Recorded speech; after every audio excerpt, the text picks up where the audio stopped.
Bien, bendiciones hermanos. Vamos a compartir en el día de hoy una porción de la escritura en el libro de Apocalipsis capítulo 4. Libro de Apocalipsis capítulo 4, y ahí veremos quién tiene el control de todo. ¿Quién tiene el control del todo? Después de esto miré y aquí una puerta abierta en el cielo, y la primera voz que oí como de trompeta hablando conmigo dijo: subí acá y yo te mostraré las cosas que sucederán después de esta. Y al instante yo estaba en el Espíritu, y aquí un trono establecido en el cielo, y en el trono uno que estaba sentado. ¿Qué tenemos aquí, señores? Tenemos un pasaje de la Escritura muy revelador para cada uno de nosotros, y que nos dice ciertamente quién está en control, quién gobierna, quién reina. Un trono y uno que estaba sentado. Es principalmente lo que vemos en este pasaje, un objeto que se destaca. ¿Cuál es el objeto que se destaca? Un trono. Pero además hay una persona que es evidente que se destaca. Dice el texto en el versículo 2, además del trono, hay uno que está sentado en ese trono. Si nosotros vemos y analizamos el contexto histórico de este pasaje, nos vamos a encontrar y dar cuenta que el apóstol Juan, quien escribe en los versículos 1 como se identifica, el autor de este libro del Apocalipsis inspirado por el Señor, se encontraba prisionero en la isla de Pasmo por causa del Evangelio, por causa del cristianismo. Y es probable que la fecha donde ocurren estas cosas, o donde estaban ocurriendo estas cosas, es la fecha o la época del emperador Domiciano, cerca del año 81 al 96, y la iglesia en ese preciso momento estaba viviendo una creciente oposición. Se desató en la época en contra de los cristianos y sobre todo por el culto al emperador. En este culto se exigía que toda persona debía acudir ante un magistrado a quemar incienso, y mientras quemaba incienso debía decir que César era el Señor. Por tanto, no es de sorprendernos que Juan, uno de los apóstoles, discípulo de nuestro Señor Jesucristo, fruto de esta situación, estuviera experimentando cierta tribulación y cierto maltrato por causa del testimonio de Jesús. Por tanto, los cristianos en aquella oportunidad, en aquel entonces, recibieron en su propia carne propia, la consecuencia derivada de su fe, del maltrato, las persecuciones, la violencia y hasta la muerte. Y Cristo, autor de toda la Escritura y en especial autor de este libro del Apocalipsis, levanta su voz a estos hermanos y levanta su voz a ti y a mí en el día de hoy, diciendo lo siguiente: aún a pesar de la situación que ellos estaban viviendo, Cristo le quiere dejar claro y que ellos entiendan ciertamente que la intención de estas palabras es consolar con palabras, con promesas que ellos tenían que abrazar de las cosas que tenían que ver con su situación futura, que no se concentraran en lo que ellos estaban viviendo en ese preciso momento, que no se concentraran específicamente en la situación que le estaba abrumando, que estas palabras les sirvieran para ser fortalecidos y convencidos a pesar de la grave situación que ellos estaban viviendo en esos días. El Dios de los cielos, el Señor Dios Todopoderoso al cual ellos servían, era inmensamente superior y es inmensamente superior a cualquier situación que esos hermanos estuvieran enfrentando, pero también es inmensamente superior a cualquier situación de aflicción y de problema que tú o yo o cualquier hermano en este lugar, cualquier lugar del mundo estuviera enfrentando en términos personales.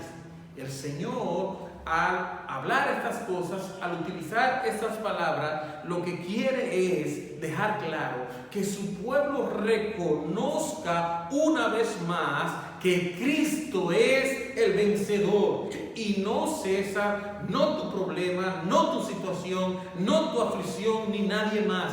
Es Cristo el vencedor. Y si tú estás en Cristo, seríamos nosotros, tú y yo, igualmente vencedor por medio de aquel que nos amó. A pesar de la maldad del imperio, a pesar del problema que ellos estaban enfrentando y a pesar de cualquier situación que tú al día de hoy estés enfrentando, a pesar de toda persecución, de todo asesinato, de toda amenaza, nosotros somos más que vencedores por medio de aquel que nos amó. Y eso es lo que Cristo quiere dejar claro a través de este pasaje. ¿Qué nos muestra Él en este pasaje? Dijimos en primer lugar, al inicio de nuestra disertación, que aquí hay algo, un objeto muy especial. ¿Cuál es el objeto especial? Una persona especial y un objeto especial. El objeto es un trono que tiene que ver con gobierno, un trono que tiene que ver con autoridad, un trono que tiene que ver con poder. Pero además de eso, hay alguien que está sentado en ese trono, un ser especial. Cristo Jesús ocupa ese trono. Ese trono no está vacío. Ese trono tiene a alguien que lo ocupa con todo poder y con toda autoridad, más que nada ni nadie en este mundo. Y ese trono, ese ser es nuestro Señor Jesucristo, que tiene su trono establecido en los cielos con repercusiones en todo el mundo. Para que no nos quepa duda, si alguien tiene alguna duda, ¿quién gobierna? ¿Quién reina? ¿Quién controla? Nuestro Señor Jesucristo, el que está sentado en su trono.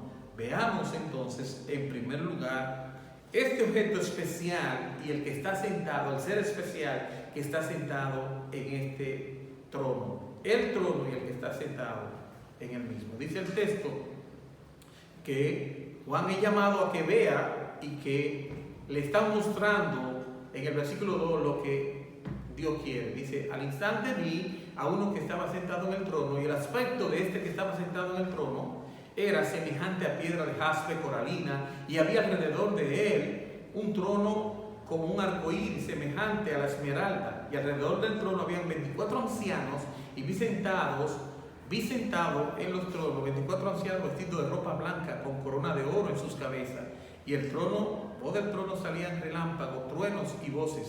Y delante del trono ardían 7 lámparas de fuego, los cuales son los 7 espíritus de Dios.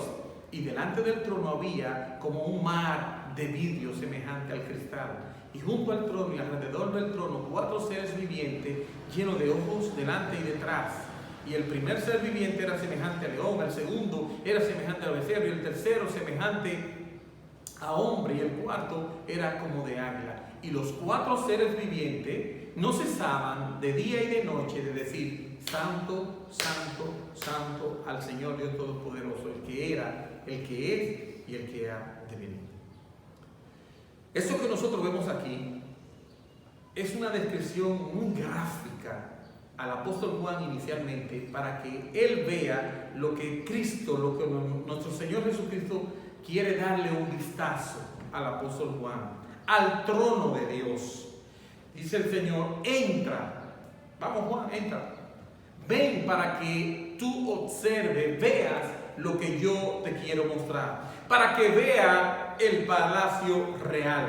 No el palacio de la Casa Blanca. No el palacio de la Moncloa. Nada de eso. Le está llamando para que vea el trono del Rey de Reyes y Señor de Señores, el Príncipe de los Príncipes. Entra al palacio real de nuestro Señor Jesucristo, no al palacio terrenal de algún rey o de algún gobernante de este mundo, no, al palacio real de nuestro amado Redentor. En pocas palabras, Juan, ven para que tú veas lo que es ciertamente, cómo está adornado el verdadero trono, el verdadero poder, la verdadera autoridad que reviste que Cristo ciertamente reina. Aquello era algo impresionante. En términos humanos era algo maravilloso.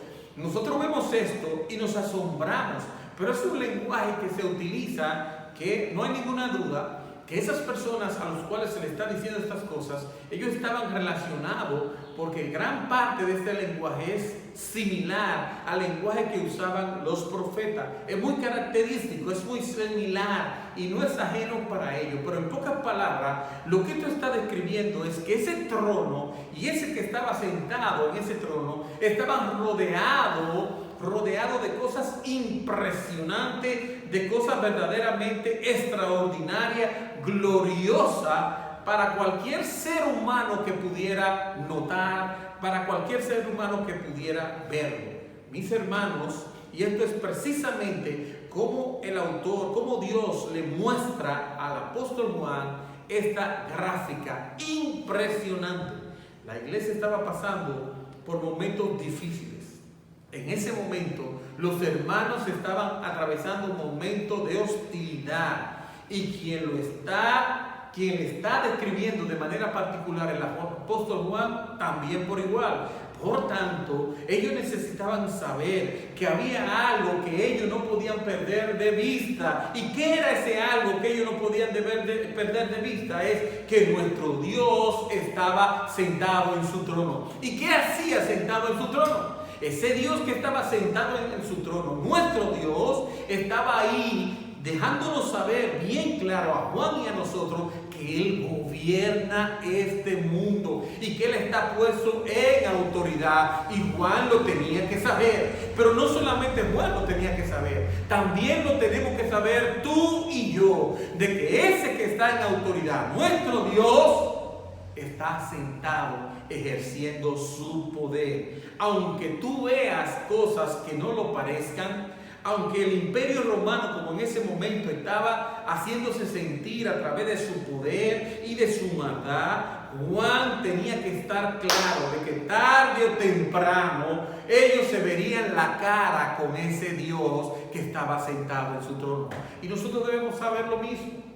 Nosotros debemos saber lo mismo. Tarde o temprano, mis hermanos, mis amigos, por más cosas que nosotros veamos a nuestro alrededor, por más maldad que nosotros veamos en nuestro medio y por más oposición que veamos, injusticia, tarde o temprano el mal y aquellos que lo generan, aquellos que lo practican, se verán la cara con nuestro Señor Jesucristo. Esos hermanos ciertamente estaban recibiendo los estragos de ese poder antagónico, del poder representado por los romanos. Lo estaban viendo en sus propias vidas, y Juan precisamente por eso es llevado en visión para que él vea algo que era inmensamente superior al poder que los romanos representaban. Y los hermanos, al igual que tú y yo, ellos allá, debían ser mantenidos y sostenidos en medio de cualquier situación difícil.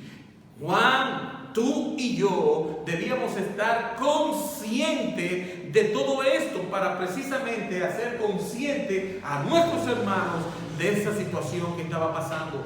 Cristo está sentado en su trono. Juan, Cristo está sentado en su trono. Hermanos, al día de hoy, Cristo está sentado en su trono. Por más cosas difíciles que tú veas o estés viviendo, Cristo permanece sentado en su trono. Y por la razón o el agente que sea que tú lo estés recibiendo, tarde o temprano se verán cara a cara con el Señor. Mis hermanos, servir a Cristo de una manera fiel en este mundo tiene sus implicaciones. Y solo es posible, será posible, si nosotros tenemos una idea clara del Dios al cual servimos.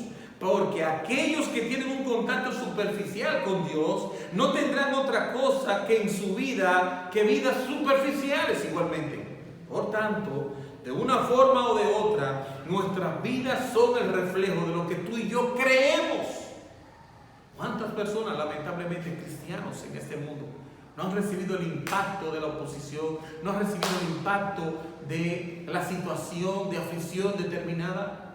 Y si no tienen claro en quién han creído, eso puede ser catastrófico para sus vidas espirituales. Por tanto, Cristo quiere que tú y yo tengamos claro ciertamente la importancia que tiene su palabra para cimentar tu vida y la mía, para que nuestras vidas no sean superficiales, sino establecidas en un fundamento sólido, en una roca firme, como lo es nuestro Señor Jesucristo. ¿Qué fue lo que vio? ¿Qué vio? Dice el texto, versículo 2, que vio un trono y uno que estaba en el trono. Y el punto aquí es para mostrar ciertamente la eternidad y lo universal de su reino. Hebreos capítulo 1, versículo 8 nos dice la Escritura: tu trono, oh Dios, es por los siglos de los siglos, y su cetro de equidad es el cetro de tu reino. Nuestro Señor Jesucristo y su permanencia en el trono no es por un periodo determinado, como ocurre en nuestro tiempo, como ocurre en el mundo humano.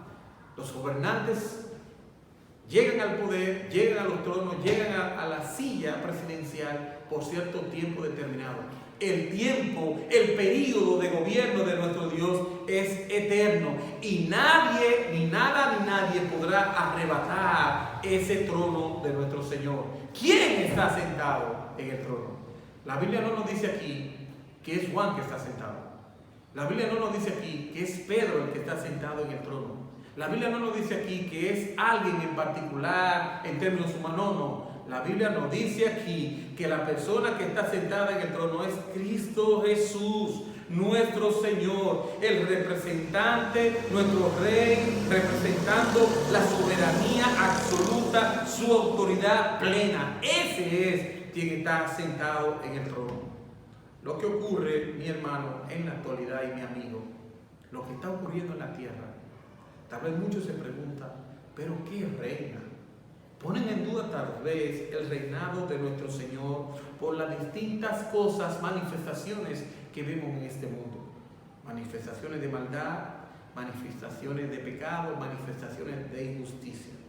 Podemos llegar inclusive hasta la desesperanza, el desconsuelo al ver tanta maldad como impera en medio de nosotros.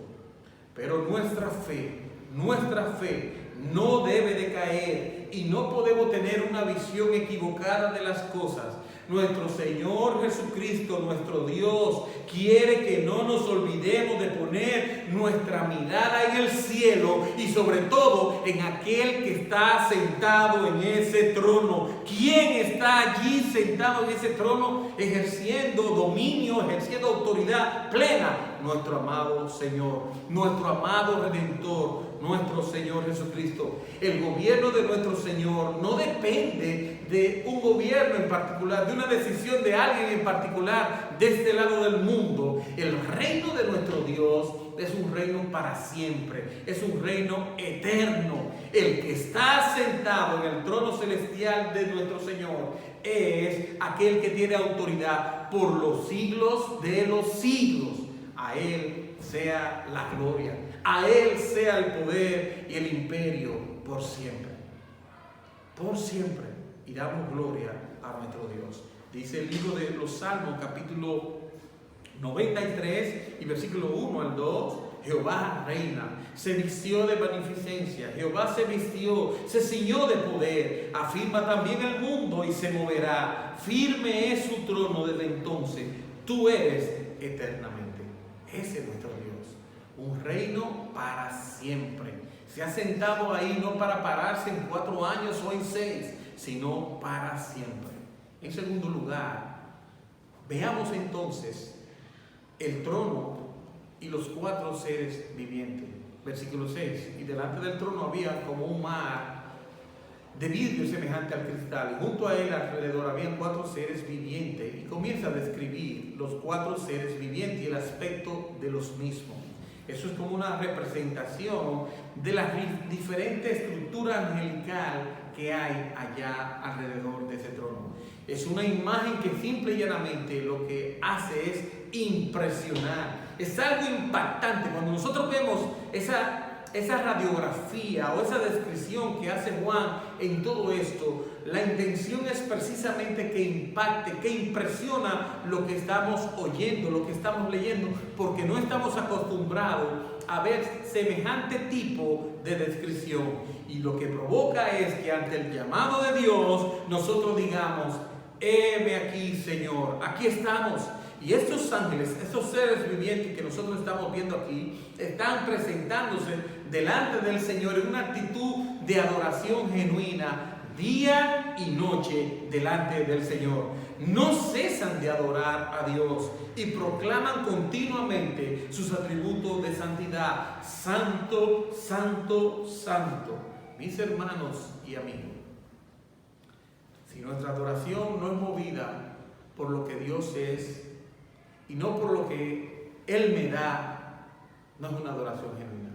Nosotros debemos ser movidos a adorar a Dios por lo que Él es.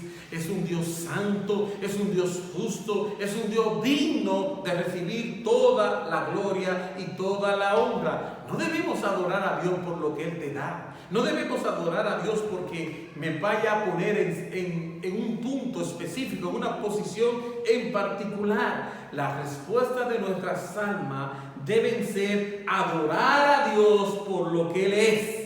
Adorar a Dios por lo que Él es, así como recibe la adoración de estos seres que están delante de Él, de estos seres angelicales, de esta estructura angelical que está delante del Señor. En tercer lugar, veamos además de eso que rodea el trono, estos 4 seres vivientes que rodeaban el trono, hay una mención en las Escrituras de 24 ancianos que también están alrededor del mismo. Dice el versículo número 9.